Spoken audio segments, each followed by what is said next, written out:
Hey, look out the window. This is my chance to reconnect with the girls. Okay, just stay in the car.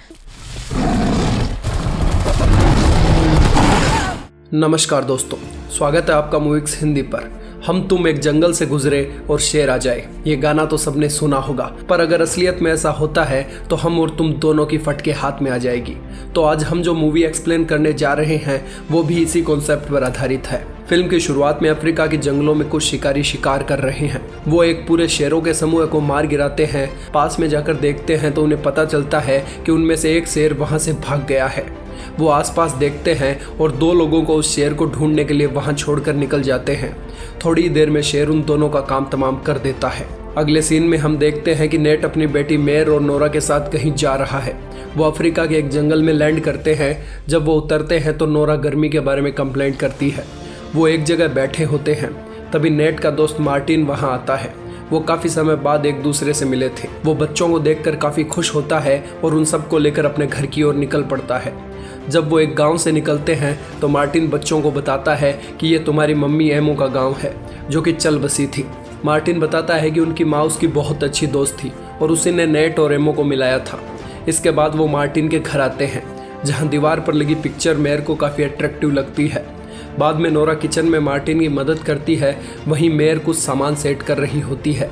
तभी net उससे मिलने जाता है, पर वो अपने पिता से बात करने में कोई दिलचस्पी नहीं दिखा रही थी। नेट वहां से चला जाता है। डिनर के समय मार्टिन मेयर की फोटोग्राफी की तारीफ करता है। वह नेट और मेयर के बीच बहस होती है, जहां वो कहती है कि जब मेरी मॉम मरी तब आप उनके पास नहीं थे। वहीं नेट कहता है कि वो कैंसर के कारण मरी थी, ना कि मेरे कारण। उन दोनों ने मिलकर अलग होने का डिसीजन लिया था। उनकी बातें सुनकर नोरा वहां से चली जाती है और पीछे पीछे मेयर भी। अगले दिन मार्टिन उन सबको जंगल सफारी करवाने ले जाता है। वहाँ उन्हें एक बेंजी नाम का लड़का मिलता है, जो एक शेरों के समूह पर नज़र बनाए हुए था। वहीं पास में एक खाली स्कूल भी था। मार्टिन शेरों के पास जाता है। वहीं बेंजी मेयर से बात करता है और बताता है कि शेर मेयर को कुछ नहीं करते, क्योंकि उसने बचपन से इन्हें पाला है।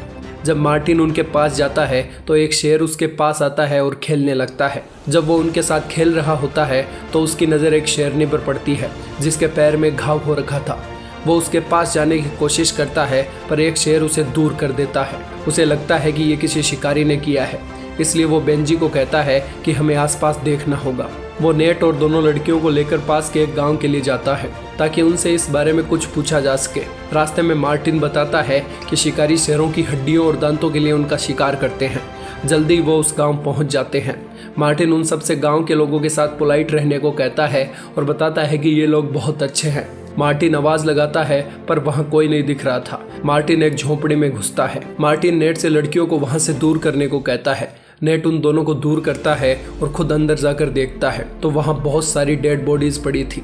मार्टिन का मन ये नहीं मान रहा था, पर यह काम किसी शेर ने किया था। मार्टिन कहता है कि उन्हें यहाँ से निकलना होगा, क्योंकि वो कहीं आसपास हो सकता है। नेट बाहर आता है तो नोरा वहां नहीं थी। तभी उसके चीखने की आवाज़ सुनाई देती है। वो भाग के जाता है तो देखता है कि नोरा के पास एक डेड बॉडी और मरी हुई गाय पड़ी थी। वो सब वापस गाड़ी में आते हैं और गांव से निकल जाते हैं। रास्ते में उन्हें एक आदमी दिखता है। मार्टिन उतर के उसके पास जाता है। वो काफ़ी घायल था। नेट दोनों लड़कियों को शांत रहने को कहता है और खुद मार्टिन के पास जाता है। मार्टिन नेट को उस आदमी का ध्यान रखने के लिए कहता है और खुद जहाँ से वो शख्स आया था उस दिशा में जाता है। आगे बढ़ता है तो उसे कुछ आवाज़ सुनाई देती है। वो तालाब में उतरता है, पर तभी उसके ऊपर पीछे से हमला होता है। नेट उस आदमी को बचाने की कोशिश करता है, पर अफसोस वो शख्स मारा जाता है। उसी समय नेट को गोली चलने की आवाज़ सुनाई देती है। वो मार्टिन की तरफ चलता है तो उसे एक शेर की आवाज़ सुनाई देती है। वो गाड़ी की ओर भागता है और जैसे तैसे गाड़ी तक पहुंच जाता है। शेर गाड़ी के कांच से टकराता है। दोनों लड़कियां बुरी तरह से डर जाती है और शेर गाड़ी के ऊपर अटैक जारी रखता है।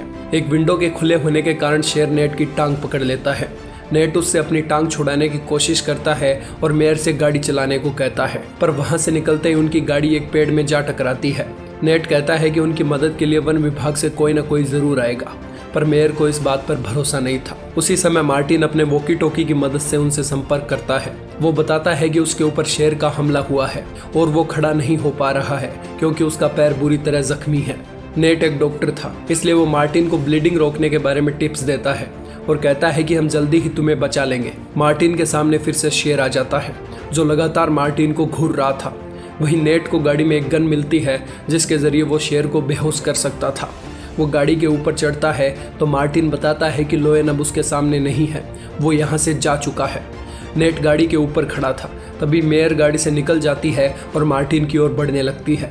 नेट उसे रोकता है, जिसके कारण उन दोनों में बहस होने लगती है। तभी पीछे से शेर आ जाता है, वो नेट के ऊपर हमला करता है। वहीं मेयर मार्टिन के पास पहुंच जाती है। नेट फायर करता है पर उसका निशाना सटीक नहीं था। शेर उसके ऊपर हमला करता है, जिससे नेट गिर जाता है। लोएन उसके ऊपर फिर से हमला करता, उससे पहले नेट गाड़ी के नीचे घुस जाता है। वो फिर से अटैक करता है पर नेट उससे जैसे तैसे बच रहा था। तभी नोरा विंडो खोलती है और एक डांट उस लोएन को लगा देती है। वो इससे थोड़ा कमज़ोर पड़ जाता है और वहाँ से चला जाता है। मेयर मार्टिन को लेकर गाड़ी में आती है। नेट उसका इलाज करता है और उसी समय वो देखते हैं कि डांट ने सही काम नहीं किया। शेर अभी भी उनके आसपास घूम रहा था। रात हो जाती है। नेट और मेयर के बीच एमो को लेकर फिर से बहस होती है, जहां नोरा कहती है कि तुम डैड को बिना मतलब ब्लेम कर रही हो। इससे मेयर शांत होती है और नेट से माफ़ी मांगती है। रात में जब लड़कियां सो गई थी तब मार्टिन बताता है कि शेर ऐसे ही किसी पर हमला नहीं करते। उसके समूह को शिकारियों ने मार दिया है, इस कारण वो इंसानों को अपना दुश्मन समझने लगा है। रात में उन्हें रेडियो पर कुछ आवाज़ें सुनाई देती है। पीछे से कुछ गाड़ियाँ आती है, ये कोई शिकारी थे। नेट उनसे मदद मांगने के लिए नीचे आता है। पैसे के बदले वो उनकी मदद करने को तैयार हो जाते हैं। उनमें से एक आदमी गाड़ी के अंदर देखता है तो उसे मार्टिन दिखता है, जो कि एंटी पोचर था। उसने कई शिकारियों का काम तमाम किया था। इसके कारण वो भड़क जाते हैं और नेट पर गन तान देते हैं। तभी झाड़ियों से निकलकर शेर वहां आता है और उनमें से एक शिकारी पर हमला कर देता है, जिसके कारण सब शिकारी शेर को मारने उसके पीछे जाते हैं और उनका ध्यान नेट से हट जाता है। तभी नेट शिकारियों की गाड़ी चेक करता है ताकि वहां से निकला जा सके, पर उसके अंदर चाबी नहीं थी।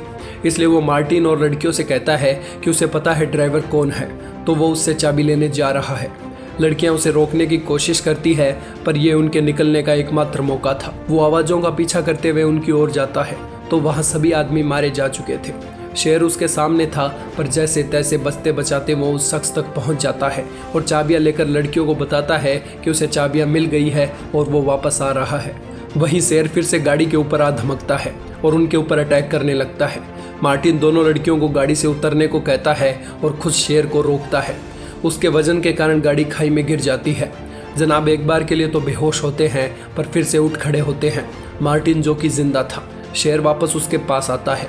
गाड़ी से फ्यूल लीक हो रहा था, इसलिए शेर जैसे ही करीब आता है मार्टिन लाइटर जला देता है और पूरी गाड़ी जलने लगती है। नेट वापस आता है तो देखता है कि लड़कियां सुरक्षित है, पर मेयर को चोट लगी है और मार्टिन मारा गया है। नेट शिकारियों की गाड़ी लेकर निकलता है और जंगल में स्थित स्कूल में आ जाता है, जो कि एकदम सुनसान थी, ताकि मेयर के घाव को सही किया जा सके। वहाँ वो अल्कोहल की मदद से मेयर की मरहम पट्टी करता है और खुद पानी ढूंढने जाता है। घायल शेर भी वहाँ पहुँच जाता है और उस रूम में जाता है जहाँ लड़कियाँ मौजूद थी। वो दोनों छुपती है पर शेर उन्हें ढूंढ लेता है। वो उनके ऊपर हमला करने ही वाला होता है, तभी नेट वहाँ आता है और एक गन से उसके ऊपर फायर करता है। उसकी गोलियां अब खत्म हो चुकी थी। वो दोनों लड़कियों को लेकर एक सुरक्षित जगह जाता है और उनसे कहता है कि तुम्हें अंदर ही रहना होगा और मुझे शेर से लड़ना होगा। ये सुन दोनों लड़कियां उसे जाने के लिए मना करती है, पर अपनी बेटियों को बचाने के लिए उसे ऐसा करना होगा। शेर वापस आता है और नेट उसे अपने पीछे भागने के लिए मजबूर करता है। दोनों एक खुली जगह आ जाते हैं। शेर उस पर अटैक करता है और उसके शरीर के कई हिस्सों पर काटने लगता है। वहाँ एक दूसरा शेरों का समूह भी मौजूद था। नेट एक चाकू से शेर पर हमला करता है, पर इससे वो कहाँ रुकने वाला था। शेर उसका काम तमाम करने ही वाला था। तभी वहाँ मौजूद दूसरे शेर आ जाते हैं और उस आदमखोर पर हमला बोल देते हैं। यहाँ हमें समझ आता है कि जब तक हम जानवरों को नुकसान नहीं पहुँचाते, जानवर हमें कभी भी नुकसान नहीं पहुँचा सकते। उन तीनों को बेंजी और वन विभाग के लोगों द्वारा बचा लिया जाता है। नेट उठता है तो वो एक हॉस्पिटल में था और उसकी बेटियां एकदम सुरक्षित थी। मेयर और नोरा कहती है कि मार्टिन आप पर गर्व महसूस करेंगे। इसके बाद तीनों एक पेड़ के पास फोटो लेने जाते हैं, जैसी कि मार्टिन की दीवार पर लगी थी, जिसे एमओ ने खींचा था। इसी के साथ फिल्म खत्म होती है। अगर आपको हमारी एक्सप्लेनेशन पसंद आई हो तो सब्सक्राइब करें हमारे चैनल मूविक्स हिंदी को। धन्यवाद।